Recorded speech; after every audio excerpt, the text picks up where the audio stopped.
Movie start होती है तो ईयर 1974 में वेस्ट वर्जीनिया का एक सैनिटोरियम दिखाया जाता है और ये सैनिटोरियम बेसिकली डी फार्म लोगों के लिए बनाया गया था। और जो डी फार्म लोग यहाँ पर रहते थे असल में वो इनब्रीडिंग और बर्थ डिफेक्ट की वजह से डी फार्म बने थे। तब वहाँ के incharge doctor Brandon doctor N को वहाँ के पेशेंट्स के बारे में बता रहे थे और इसी दौरान एक पेशेंट डॉक्टर एन को पीछे से पकड़ लेता है और उनके बालों में से एक हेयर पिन निकाल लेता है। फिर वो दोनों आगे बढ़ते हैं और डॉक्टर ब्रैंडन डॉक्टर एन को इलीगल ब्रदर्स की लॉकअप में लेकर जाते हैं और वो तीनों ब्रदर्स कोई और नहीं बल्कि थ्री फिंगर, सॉटूथ और वन आई थे। डॉक्टर ब्रैंडन बताते हैं कि ये तीनों भाई मिसेस हिल्लिगर को एक जंगल में मिले थे और यही वजह है कि इन्हें हिल्लिगर ब्रदर्स कहा जाता है। और जब ये ब्रदर्स मिले थे तब तक वो अपने पेरेंट्स को खा चुके थे। और यही नहीं, डॉक्टर उन्हें वहाँ के सबसे खतरनाक पेशेंट कहता है। हालांकि वो भी बच्चे थे और उनके खतरनाक होने का प्रूफ ये है कि एक तो अपनी 2 उंगलियां ही चबा गया और वही था थ्री फिंगर। एक ने अपनी आँख निकाल कर खा ली और इसलिए वो था वन आई। और तीसरा जो अपने दांतों को दीवारों के साथ रगड़ता रहता था और इसीलिए वो सॉटूथ था। और उसने तो बहुत सारे पेशेंट्स को काट कर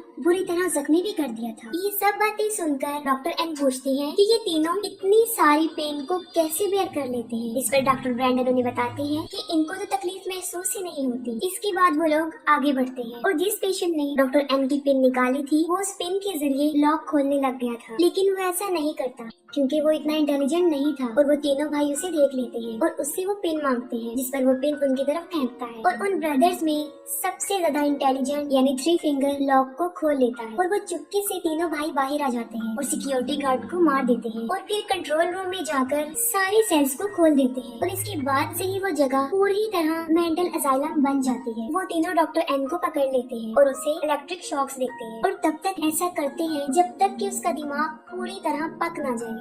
इसके बाद वो डॉक्टर ब्रैंडन को भी पकड़ लेते हैं और अपनी स्मार्टनेस शो करवाते हुए उससे भी बड़ी बेरहमी से मार देते हैं। और फिर 29 इयर्स गुजर जाते हैं और 29 सालों के बाद 9 स्टूडेंट्स को दिखाया जाता है। उस वक्त वो सब स्नो को बहुत एंजॉय कर रहे होते हैं। उन्होंने अपने एक फ्रेंड कैबिन में जाना था लेकिन वो रास्ता भूल जाते हैं और एक बहुत खतरनाक तूफान में बुरी तरह फंस जाते हैं। और इसी दौरान वहाँ पर मौजूद उन्हें एक बिल्डिंग नजर आती है। वो सब लोग उस बिल्डिंग की तरफ बढ़ते हैं लेकिन उन्हें ये अंदाजा बिल्कुल नहीं होता कि वहाँ पर जाने की उन्हें कितनी भारी कीमत अदा करनी पड़ी। और वो बिल्डिंग वो भी सैनिटोरियम था जहाँ पर वो तीनों भाई रहा करते थे। जैसे ही वो लोग अंदर जाते हैं उन्हें पता चल जाता है कि ये एक हॉस्पिटल था और वो आग जलाकर आराम से वहाँ पर बैठ जाते हैं। लेकिन वो आराम से बैठने वाले लोग बिल्कुल भी नहीं थे क्योंकि ये उनकी नेचर में शामिल था कि किसी सुनसान जगह पर जाकर उस जगह की अच्छे से तलाशी ली जाए। और वो पूरी जगह की अच्छे से तलाशी लेते हैं और इंचार्ज ऑफिस में उन्हें वाइन मिल जाती है और वहीं पर उन्हें वहाँ के पेशेंट्स की फाइल भी मिल जाती है, जिसे देखकर उन्हें पता चल जाता है कि यहाँ पर डी फार्म लोगों को रखा जाता था। फिर हम देखते हैं कि वो तीनों भाई किसी को लेकर उस सैनिटोरियम में पहुँच जाते हैं। उन स्टूडेंट्स में से 3 नाइट स्पेंड करने के लिए बेड्स को चेक करने के लिए जाते हैं और वहाँ पर उन्हें कुछ नजर आता है। उन तीनों में से लड़का विंसेंट चेक करने के लिए अंदर जाता है और अंदर जाते ही उसके शाउट करने की आवाजें आती, जिस पर बाहर खड़ी वो लड़कियां जैना और कैनी डर जाती हैं। लेकिन किसी तरह वो हिम्मत करके विंसेंट को ढूंढने जाती है। विंसेंट उनके साथ एक घटिया सा मजाक कर रहा होता है और उन्हें डरा देता है, जिसकी वजह से वो दोनों उससे नाराज होकर वहाँ से चली जाती है। और तभी वन आई उनका पीछा कर रहा होता है। उन सब से माफी मांगने के लिए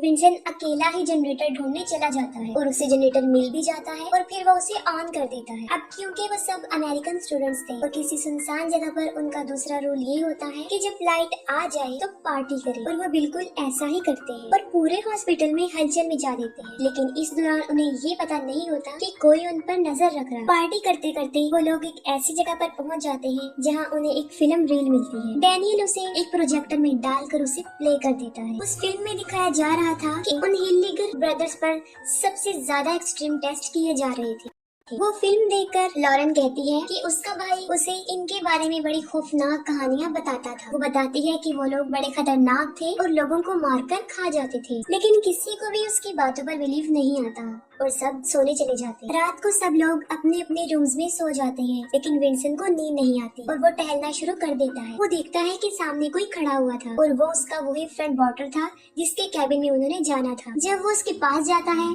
तो वो देखता है कि वो मर चुका है और उसे कुछ सोचने समझने की मोहलत दिए बगैर सॉटवुड उसके सर में एक आयरन रॉड घुसा कर उसे मार देता है। जब सुबह हो जाती है तब भी तूफान रुका नहीं था और वो अभी तक वहीं पर होते हैं। वहाँ पर विंसन मिसिंग होने की वजह से जेना सबसे उसके बारे में पूछती है, लेकिन किसी ने भी उसको नहीं देखा था और इसके साथ साथ उन लोगों का सारा सामान भी गायब था। इस पर वो सोचते हैं कि शायद इस बार भी विंसन उनके साथ कोई मजाक कर रहा है और सब लोग उसे ढूंढना शुरू कर देते हैं। उनमें 4 स्टूडेंट्स बेसमेंट में जाते हैं और वहाँ पर उन्हें अजीबोगरीब किस्म का केज मिलता है जिसमें बहुत सारे औजार रखे होते हैं। और जब वो आगे बढ़ते हैं तो उन्हें सारे सेल्स मिल जाते हैं जिनमें पेशेंट को रखा जाता था। और जब वो आगे बढ़ती हैं तो वो देखती हैं कि वहाँ पर बहुत सारा खून लगा हुआ है जिससे वो और ज्यादा परेशान हो जाते हैं। बेसमेंट में वो सब मुख्तलिफ डायरेक्शन में चले जाते हैं और तब जेना किचन में चली जाती है जहाँ पर वो देखती है कि सॉटवुड वाटर के टुकड़े कर रहा होता है। तभी थ्री फिंगर वहाँ आकर सॉटवुड को ले जाता है। तब जेना भी जल्दी से वहाँ से भाग जाती है और उन सब लोगों के पास आकर उन्हें बताने की कोशिश करती है। तभी वाटर के जैकेट में कुछ उनके सामने आकर गिरता है। तब केनिया उसे चेक करने जाती है और जैसे ही वो जैकेट को खोल कर देखती है तो वो देखती है कि उसमें वाटर का कटा हुआ सर है। अभी वो सब संभले भी नहीं थे। वो तीनों भाई बालकनी से एक बाल वायर नीचे फेंक कर क्लेयर के गले में फंसाकर उसे ऊपर खींचने की कोशिश करते हैं। तब कायल उसके पाँव पकड़ लेता है और वो पूरा उसके खून से भर जाता है। इतनी कोशिश के बावजूद भी वो कायल को बचा नहीं पाता और उसका सर धड़ से अलग होकर उसके ऊपर गिर जाता है। वो सब वहाँ से भागने की कोशिश करते हैं लेकिन उनकी स्नोमोबाइल चल नहीं रही थी क्योंकि उन्होंने उनके स्पार्क प्लग निकाल दिए थे। अब उन्हें कुछ समझ नहीं आ रही थी कि क्या किया जाए। लॉरेन जो कि स्की चैंपियन थी वो डिसाइड करते हैं कि वो स्की करके हेल्प लेने जाएगी और तब वो मदद लाने के लिए वहाँ से चल पड़ती है। बाकी सबके पास गर्म कपड़े नहीं थे और वो उस तूफान में भी नहीं खड़े रह सकते थे। तब वो इंचार्ज ऑफिस में खुद को लॉक करने का डिसीजन लेते हैं। वो जल्दी से भागकर ऑफिस में जाते हैं और अंदर से खुद को लॉक कर लेते हैं। अपनी सेफ्टी के लिए उनके पास कुछ नहीं था। हालांकि बेसमेंट में उन्होंने बहुत सारे औजार भी देखे थे और इसीलिए काइल, डैनियल और सारा बेसमेंट में जाते हैं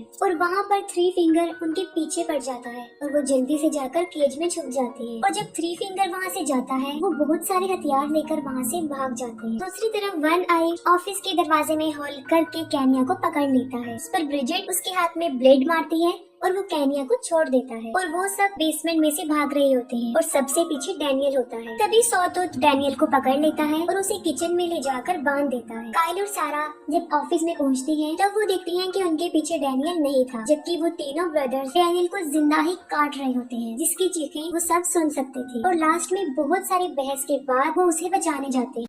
तब काइल देखता है कि वो तीनों उसकी मसल्स को काटकर तेल में फ्राई कर कर खा रहे थे और डैनियल उस टॉर्चर से बच नहीं पाता और उसे मरा हुआ देखकर वो सब डिसाइड करते हैं कि वो उन तीनों को अपने ट्रैप में फंसाएंगे। ये सोचते हुए वो उन लोगों पर अटैक कर देते हैं और उन्हें एक सेल में बंद कर देते हैं। तब काइल उन्हें जलाकर मारने का फैसला करता है लेकिन केनिया उसे ऐसा करने से रोक देती है। वो इसलिए मना करती है क्योंकि शायद उसकी इंसानियत जाग गई थी और वो उन्हें मासूम समझ रही थी।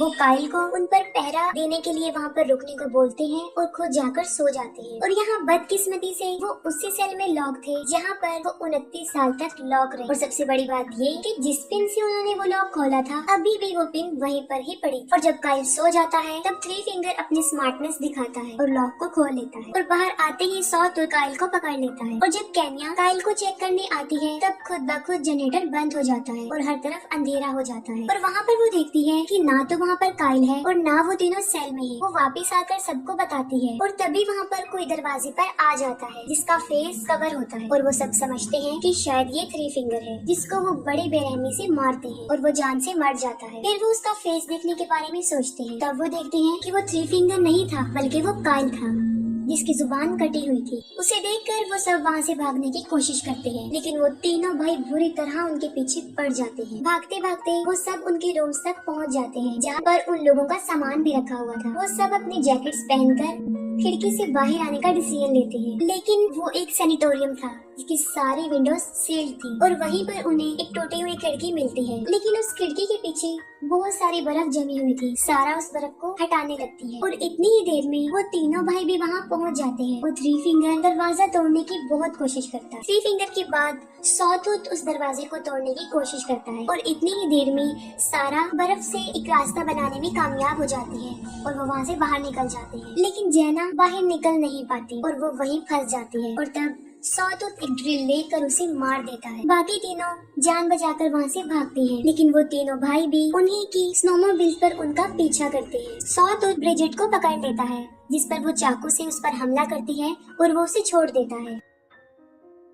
दूसरी तरफ हमें लॉरेन दिखाई जाती है, जो बर्फ जमने की वजह से मर चुकी होती है। और यहाँ पर सबसे अफसोसनाक बात ये है कि मेन रोड उसके सामने ही था, जो तूफान की वजह से उसे नजर नहीं आया और वो हिम्मत हार कर वहीं बैठी रही और मर गई। अब सिर्फ केनिया और सारा ही बचते हैं और केनिया अपनी जान बचाकर भाग रही होती है और वन आई उसके पीछे पड़ा होता है। अभी वो केनिया को पकड़ने ही वाला होता है कि सारा उसे मारकर नीचे गिरा देती है और वो अपनी स्नोमोबिल्स लेकर वहाँ से चली जाती है। वो दोनों बहुत खुश होती है क्योंकि ये सब उन्होंने अपने प्लान के अकॉर्डिंग किया होता है। वो इतनी खुश होती है कि वहाँ पर लगी हुई वायर्स उन्हें नजर नहीं आती और उन दोनों का सर धड़ से अलग हो जाता है। तभी थ्री फिंगर वहाँ आता है और उनके सर उठाकर ले जाता है और उनकी बॉडी वहीं पर ही पड़ी रहती है और इसके साथ ही ये मूवी एंड हो जाती है।